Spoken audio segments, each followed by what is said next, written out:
മലപ്പുറം കല്ലത്താണിയിൽ കാറും സ്കൂട്ടറും കൂട്ടിയിടിച്ച് ഒരാൾ മരിച്ചു. ചെറുമുക്ക് സ്വദേശി സിനാനാണ് മരിച്ചത്. പരിക്കേറ്റ രണ്ടുപേർ ആശുപത്രിയിലാണ്. വിവരങ്ങളുമായി സോണൽ കൃഷ്ണ ചേരുന്നുണ്ട്. സോണൽ, ഈ അപകടവുമായി ബന്ധപ്പെട്ട് ലഭിക്കുന്ന വിവരങ്ങൾ എന്താണ്?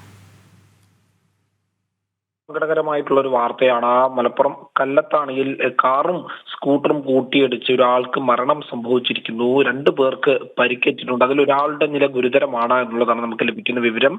ചെറുമുക്ക് സ്വദേശി സിനാനാണ് മരണപ്പെട്ടിട്ടുള്ളത്. 22 വയസ്സ് മാത്രമാണ് അദ്ദേഹത്തിന്റെ പ്രായം. ഗുരുതരമായി പരിക്കേറ്റ സ്കൂട്ടറിലെ സഹയാത്രികനെ അദ്ദേഹത്തെ കോഴിക്കോട് മെഡിക്കൽ കോളേജ് ആശുപത്രിയിലേക്ക് പ്രവേശിപ്പിച്ചിട്ടുണ്ട്. വിദഗ്ധമായ ചികിത്സ നൽകിക്കൊണ്ടിരിക്കുകയാണ് എന്നുള്ളതാണ് ആശുപത്രി അധികൃതർ അറിയിച്ചിട്ടുള്ളത്.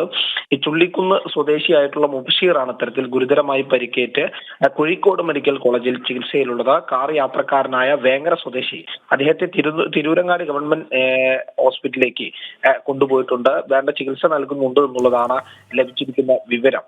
ലക്ഷ്മി.